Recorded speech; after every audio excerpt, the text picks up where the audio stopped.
Toda religião tem o seu rito de iniciação. Para a fé cristã, falamos do batismo. Eu convido você para uma jornada ao longo do Novo Testamento para compreendermos os princípios e os conceitos históricos do batismo cristão.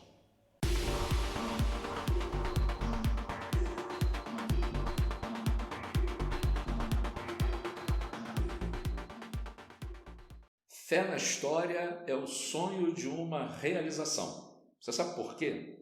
Porque quando a gente fala de teologia, de religião, de fé, de credo, de experiência mística, é o que você mais vê por aí. E cada um dizendo uma coisa de um jeito, de outro. Eu venho aqui para dividir com você, através da teologia e da história, ou seja, fé e história, aquilo que creio como experiência pessoal e que pode também ajudar você.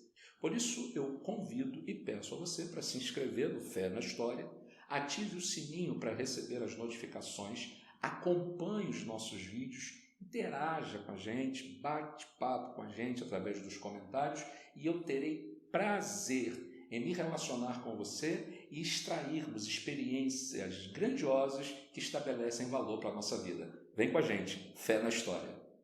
Não há dúvida alguma que há uma curiosidade gigante para saber de onde surge o rito inicial da fé cristã.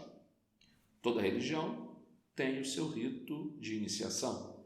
Todas as pessoas que estão dentro do cristianismo, seja ele um cristianismo católico, apostólico, romano, seja o cristianismo católico ortodoxo, ou o protestantismo, ou os cristianismos asiáticos do Oriente, copta, siríaco, enfim, não importa qual a vertente do cristianismo. Todos têm o mesmo rito de iniciação e este é o batismo. Independente das variedades de cristianismo que existem na história e que existiram ao longo da história e eles permanecem até o dia de hoje, qual a base inicial que nós temos a respeito do batismo? Qual é a principal base bíblica para a implementação do batismo nas nossas igrejas? Qual o rito? Qual a tese teológica? Qual o princípio que estrutura prática e até plástica de semiótica para o batismo? Pensando em história e fé, eu o convido a ler comigo textos bíblicos do Novo Testamento que falam a respeito do batismo. Obviamente, este rito inicial da fé cristã, ele está assentado na fé judaica. O cristianismo, ele tem o seu início a partir da estrutura da fé judaica, a fé que está estabelecida como religião a partir da experiência de Moisés, que a coloca em papel, que estrutura para o povo. Na verdade, uma fé iniciada em Abraão, quando Deus o vocaciona no Gênesis 12, dizendo que faria dele pai de uma grande nação, e as suas gerações de Abraão, Isaque, Jacó, seus filhos, o povo hebreu, as duas nações de Israel dividida, o reino do norte e o reino do sul. A partir daí se estabelece, com a chegada de Cristo, uma nova estrutura religiosa que não mais é centrada na lei, mas agora centrada na graça, pelo poder que há no derramamento do sangue de Jesus Cristo, o próprio Deus encarnado que deu a vida por nós. Todas as pessoas que creem em Jesus como Salvador se tornam então cristãos. Sabem que não são as suas obras que por competência os qualificam à eternidade com Deus, mas sabem que é a graça sem mérito algum, conquistada através da obra redentora de Jesus Cristo que nos aproxima de Deus.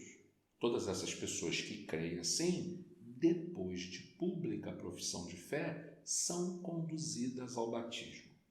Se você vem de uma tradição católica, talvez esse batismo seja feito na infância. Igrejas protestantes, oriundas da Reforma, também fazem batismo de infantes. e fazem a confirmação desta fé na adolescência daquele que fora batizado ainda bebê.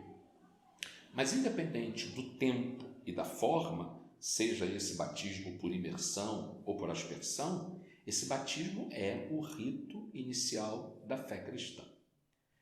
Biblicamente, o texto de Lucas, do Evangelho segundo escreveu Lucas, no capítulo 3, começa falando sobre João Batista que prepara o caminho para Jesus. E é exatamente este personagem, João Batista, que nos leva ao cenário pronto pelo próprio Deus, nós cremos, para que o batismo tivesse então uma releitura. Se no judaísmo, o que chamamos hoje de batismo, muito nos parece os ritos de purificação judaicos, que já estão previstos na lei, que eram praticados por grupos dissidentes do judaísmo, e eu poderia citar um deles para vocês, os essênios. Agora, esse rito de purificação, ele tem uma nova estrutura. O mundo antigo oriental é um mundo de imagem e símbolos. Todas as imagens e símbolos retratam uma experiência de fé. As imagens e símbolos tendem a conduzir homens e mulheres à proximidade com Deus, à aproximação com Deus. Perceba que nós estamos falando do mundo antigo oriental, onde muitas pessoas tinham dificuldade para letramento, não havia alfabetização. Então, os ritos e os símbolos conduzem ao aprendizado sólido. Por isso, os ritos são tão importantes. Por isso, os ritos de purificação na fé judaica e, inclusive, em outras religiões do Antigo Oriente, se fazem tão importantes. Com João Batista, e a partir dele, na leitura que fazemos do Novo Testamento, esse rito de purificação é ressignificado. E observe que ao ler o Lucas 3, é bem possível que João Batista não tivesse clareza que ele era instrumento de Deus para ressignificar o rito de purificação, que a partir de então seria chamado batismo. João Batista tinha certeza de que ele era um escolhido de Deus para preparar o caminho do Salvador. Ele já tinha claro, a partir da sua história, passada ali talvez por seus pais, de que ele era uma espécie de precursor ou percussor do Evangelho. Ele é aquele que antecede o Cristo. Ele é aquele que prepara o caminho do Messias. Tanto que em Lucas 3, ele faz uso do livro do profeta Isaías para anunciar aquilo que acontece adiante, o estabelecimento do cristianismo. A verdade é que João Batista é personagem de extremada importância para nós, porque no seu movimento realizado às margens do Jordão, no deserto da Judéia, o batismo é entregue a nós como cristãos como rito de iniciação. Eu quero convidar você a pensar no batismo não apenas num evento social, onde nós somos aceitos por um grupo social, religioso, onde nós fazemos parte desta confraria. Não, é muito, mas muito mais do que isso. Não olhe o batismo apenas como um rito da sua igreja, para que você faça parte do rol de membros dela. Não, é muito mais do que isso. O batismo é um testemunho de fé. O batismo é a marca de um selo recebido pelo Espírito Santo. Não à toa, as igrejas batistas assim são chamados de batistas pela importância que dão ao batismo. Sabe que quando os batistas surgem no século XVII na Europa, eles têm o nome de batistas não porque escolheram para si, era um apelido, porque eles rebatizavam pessoas que tinham sido batizadas na infância. Era de extrema importância para este grupo separatista que as pessoas declarassem a sua fé para depois serem batizadas. Elas não eram batizadas, elas pediam o batismo. A sua consciência exigia ter como símbolo da sua fé, como proclamação da sua experiência com Deus, morte para o mundo e uma nova vida em Cristo. Por isso, no nosso próximo encontro, nós leremos Lucas 3 e veremos como toda essa história aconteceu às margens do Jordão, no deserto da Judéia.